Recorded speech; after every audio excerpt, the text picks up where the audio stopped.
to suit them well enough, and having given up on any possibility of a romantic relationship with Gibran, Mary Haskell finally married another man in 1926.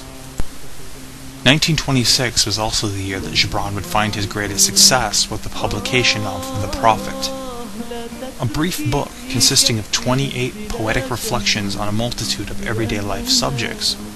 The Prophet tells the story of the holy man al-Mustafa, living in exile, who waits in the city of Orphalese for the ship that will one day take him back to the island home where he once lived.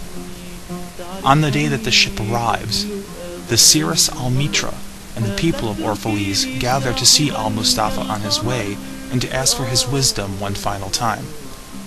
Al-Mustafa answers questions on topics ranging from love to death, from the passing of time to the nature of good versus evil.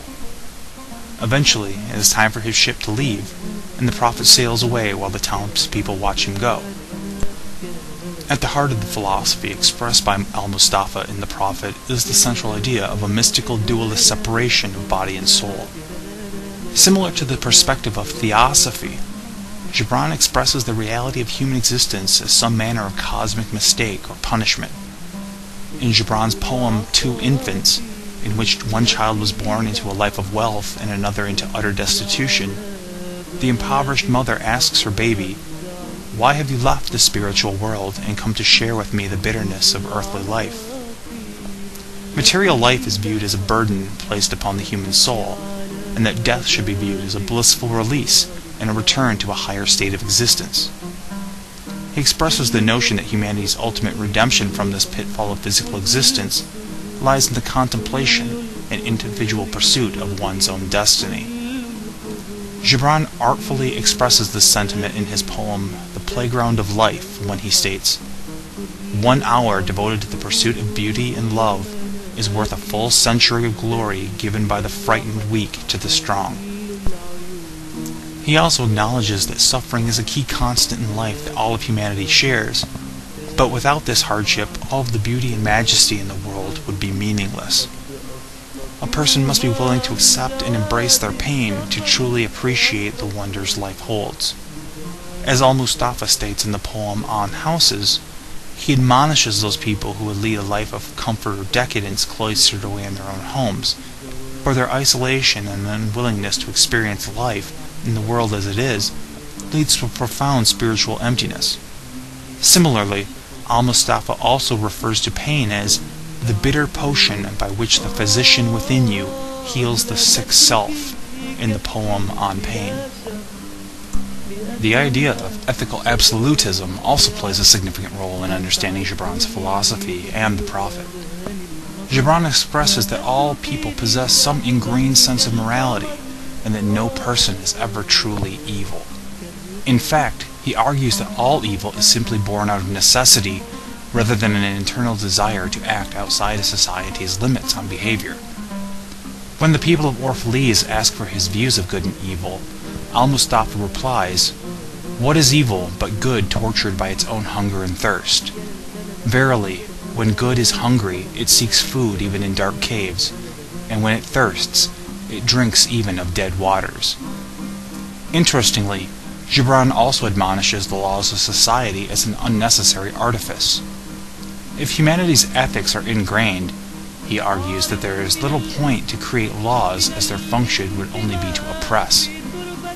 Gibran argues less for an anarchist lifestyle, but instead expresses that laws are superfluous in a spiritual society that acknowledges the inherent conscience within every person. It is clear throughout the majority of Gibran's works, including The Prophet, that he believes in one true God, but the source of this belief and the religious origins of this creator deity require much further investigation. Gibran himself was born a member of the Maronite sect of Christianity, which has been the largest branch of the Christian faith in Lebanon since the 7th century of the Common Era. Named for the founder of this spiritual revolution, Saint Maron, the Maronite belief differs from mainstream Christianity in that the Maronites hold to the monothelite heresy.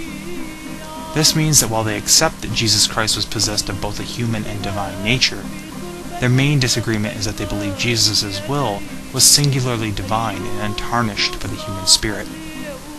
The Maronites faced frequent persecution following the Muslim conquest of Syria and found refuge in the mountains of Lebanon. Matters worsened in the years following the Crusades as the Mamluk Jihad pushed out the remaining Eastern Christian forces in the Middle East. Even today, after the diaspora following the Lebanese Civil War, Maronites comprise 1/4 of the population of the country. While Gibran considered himself to be an admirer of all religions, he held a powerful obsession with Jesus Christ. The artist would often make flattering comparisons of himself to Jesus, and he regularly confessed to those close to him vivid dreams in which he claimed to have spoken firsthand with Christ. One of Gibran's most criticized works, his book Jesus the Son of Man, is a fictional biopic of Christ through the eyes of close friends and enemies, including several biblical notables such as Pontius Pilate and Mary Magdalene. Gibran reworded several passages of the Bible for this book, presumably written from secret gospels he claimed to have received during these dream encounters. As stated previously, another major influence on Gibran's spiritual upbringing was his exposure to the ideas of theosophy. Madame Blavatsky's Theosophy Society was approaching the height of its popularity during the time that Gibran first emigrated from Lebanon, and his artistic mentor, Fred Holland Day, was head of the Boston chapter of the society. The core doctrine of Theosophy states that all things are divine, whether they be material or spiritual, all of which were created by and extensions of a single creator God. All things, whether living or inanimate, are believed to be striving towards some form of greater spiritual consciousness. The whole of humanity consists of both a higher spiritual and lower physical nature. The material body pollutes the spirit and must be purified over the course of several lifetimes before the spirit can finally cast away the physical world permanently and return to a wholly divine state. A lesser-known religion that proved to be influential to Kahlil Gibran was the Baha'i faith. With a view similar to the Theosophical doctrine and portions of John Hick's notions of theodicy, the Baha'i believe that all faiths revere the same God, and that all of the world's various religious prophets are all spiritual representatives of the one God.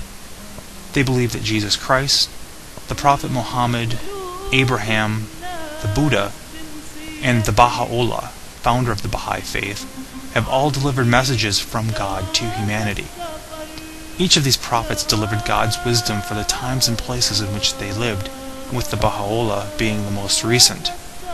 The Baha'i list 12 principles as the basic summary of their faith's teachings as delivered by the Baha'u'llah, among which are the unity of God and religion, the unity of humankind, gender equality and the elimination of all forms of prejudice, harmony between science and religion, world peace, universal education, and the elimination of extremes of wealth and poverty.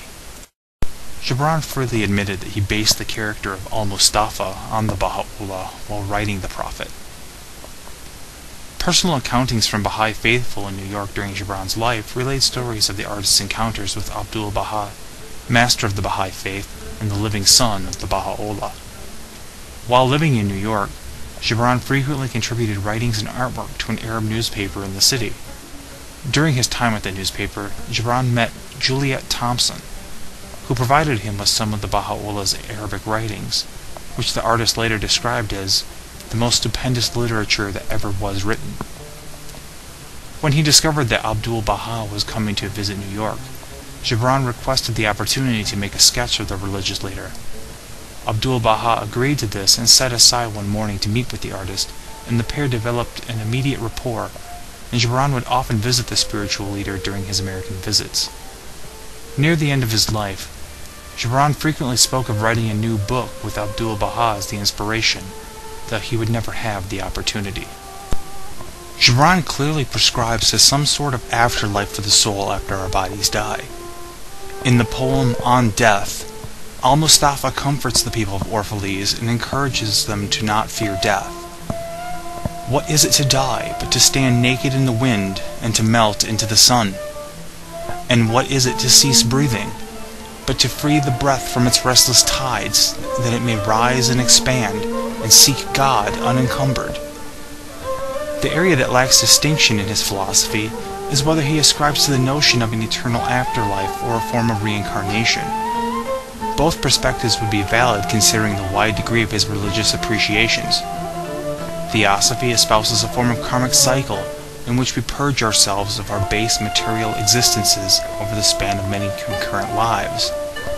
Yet his Christian roots would suggest an eternal heavenly reward at the end of a person's life. Though this question is never answered in the Prophet, Gibran's views on death do serve a positive secondary purpose. Not only does he reassure the reader that death should hold no despair, he also encourages individuals to live their lives to their fullest potential